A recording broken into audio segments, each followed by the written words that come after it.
Warm greetings, dear students. Today we will see about mutual funds.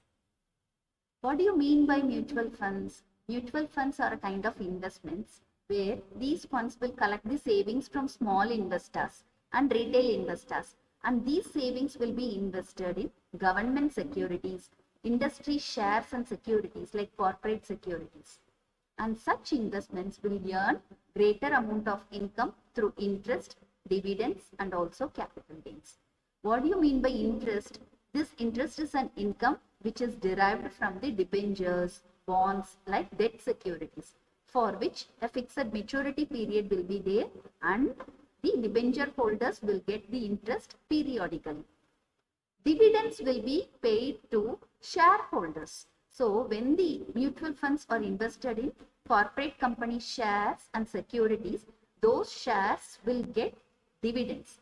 So dividend payment will be based on that particular organization's choice, discretion, based on dividend policy.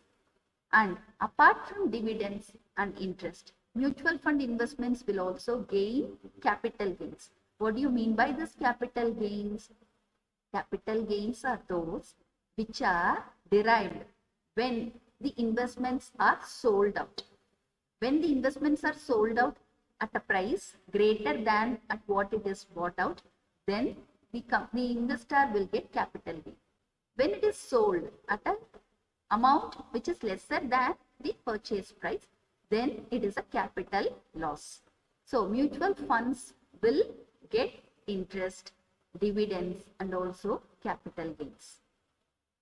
This particular mutual fund is always based on the principle small drops of water make a big ocean. How can you connect this principle with mutual funds? Because mutual funds are collecting amount from retail investors and small investors, and such investments are pooled, and such pooling will become a very big corpus fund. So small amounts of money collected from small investors will become a very big corpus fund like a big ocean. So this principle, small drops of water make a big ocean, always suits for mutual funds. Let us see, there are few news and facts about mutual fund industry in India. You should know, students, mutual funds account only for 3% of the entire market capitalization in India. But comparing that to US, United States, the most strongest economy in this world, which accounts for 30% of the market capitalization. So India has only 3% of mutual fund market. But India has all kinds of potential to emerge as one of the world's top 3 growing economies in the very next year, that is by 2025. And India will be followed by China and then Southeast Asia next to that. So we will hope always for the best. These mutual funds are always subject to risks. There are different types of risks which will affect the mutual funds. Mutual funds are not free from risks because mutual fund companies will invest their money in stock market. This stock market is not a stable market. It is a highly volatile nature. So all different types of risks will affect mutual fund companies. We will see the 5 broader types of risks which will affect the mutual fund organization. Number 1 is market risk. Based on the market conditions, based on the market fluctuations, the prices of mutual fund investments will also fluctuate. So such type of risk is called as market risk. When you have greater fluctuations in the prices, then it seems to be a highly risky investment. Second type of risk is called as scheme risks. Scheme risks are inherent in scheme itself. What do you mean by this scheme? Mutual fund companies have different types of schemes, different categories of investments which are designed for different types of investors. So based on the investor's choice, they can invest in any type of scheme whichever they prefer. So each and every scheme will have its own risk, and that risk is called as scheme risk. The third type of risk is called as investment risk. What do you mean by this investment risk? Because mutual funds always work based on the advice of AMC. AMC is the asset management company which will make all types of investment decisions. That is where the amount of mutual funds can be invested, in which company shares, in which company bonds, in which government securities. So all these decisions will be taken by mutual fund AMC. So when such decisions are taken, that mutual fund can either earn profit or incur loss. So such type of risk is called as investment risk. The fourth type of risk is called as business risk. Since mutual funds are investing in different types of businesses, different industries, varied categories of companies, based on the investments in such companies, that company risk will also affect this mutual fund risk. So, mutual funds are subject to business risk always. And the last type of risk is called as political risk. This political risk is a very common risk which will be affected by all the mutual funds. So, such political risk is based on government ideology and policies. This risk will affect all types of mutual funds, all investments, the entire market will get affected. So, what are all the 5 types of risks that will affect mutual funds?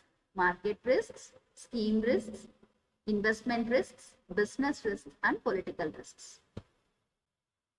Let us see how this mutual fund is being organized. What is the structure of this mutual fund? How these mutual fund companies are formed.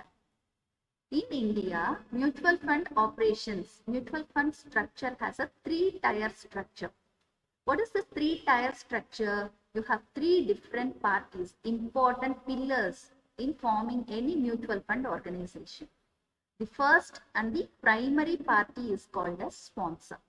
The sponsor is an organization. It can be any bank or financial institution or any organization that will promote the mutual fund organization. So these people will make the investments and start that mutual fund organization. So they are all called as sponsor. Not all organizations can become a sponsor. That organization has to meet out certain conditions and criteria, has to satisfy certain conditions to become a sponsor.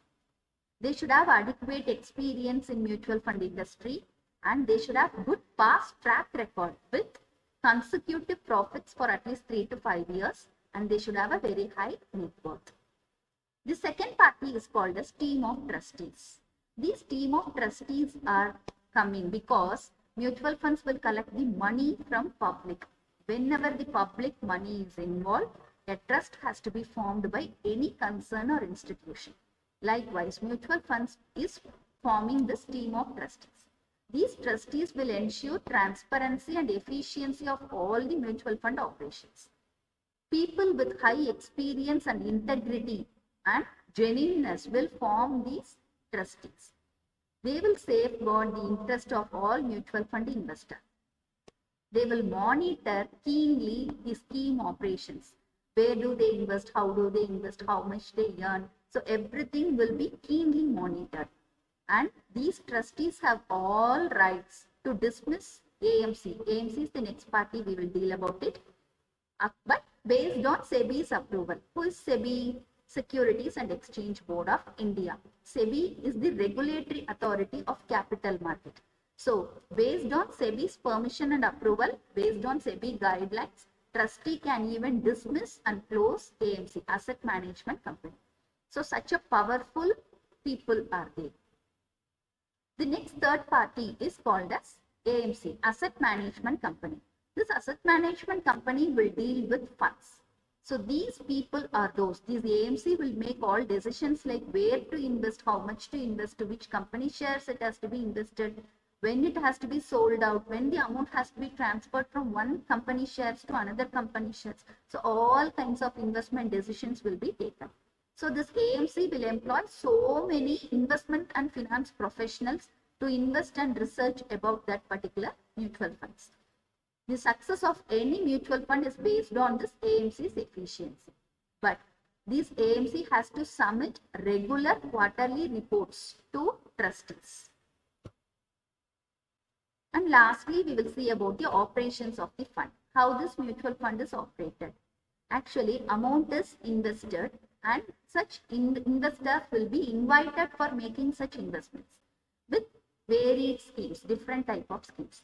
And such amount will be pooled and it will become a very big corpus. So these will be divided into units or shares. So all the amount will be invested in capital market instruments like shares, debentures, money market instruments, treasury bills and commercial papers. This mutual funds will collect fees of 1.25%. But if fund is greater than 100 crore, they'll collect 1%. So this is as per SEBI mutual fund regulations. To meet out the several expenses, mutual fund organizations will have expenses like custodial fee, dividend warrants fees, registration fees, management fees, etc. So the entire amount will be debited to that particular scheme account. But they cannot collect more than 3% of the entire asset value as fees. The balance amount will be the profit for that particular fund, which will be transferred to the investors in full. Thank you.